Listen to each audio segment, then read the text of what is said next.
The world is still reeling from the news we received yesterday, the US operations in Caracas, and the capture of President Maduro. While headlines are obsessed with energy, smart investors are asking, where does this muscle flexing stop? Because if you think the US is only interested in Venezuelan oil, you are missing the bigger picture. This news adds a massive dynamic to our research, particularly for the third weak sector we have identified, oil and gas. So don't forget to tune in tomorrow, because we will be doing a deep dive update on exactly how the Caracas raid is a trap for retail investors. But for now, let's come back to today's topic. We are moving from the digital decay of IT to the physical world of the factory.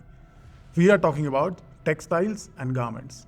And for those of you who are tuning in for the first time today, welcome. If you missed our breakdown of why the big 5 IT giants are facing a structural reset, don't forget to watch our first episode after this. You need the full picture to protect your capital. The sentiment-driven crowd will tell you a weak rupee at 89.87 is a gift to exporters. They'll tell you that China +1 means India wins by default. But as we saw in Venezuela, the US is currently prioritizing its own hemisphere, favoring nearshoring and regional stability. This leaves distant partners like India in a high tariff cage. And here is the hard truth number: 50%.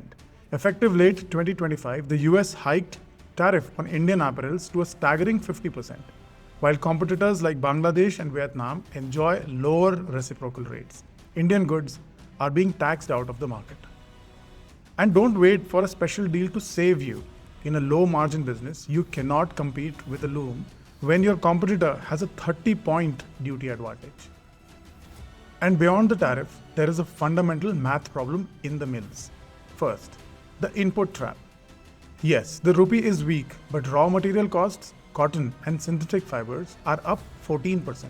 That weak currency benefit is being swallowed whole by rising costs before the shirt even leaves Tirupur.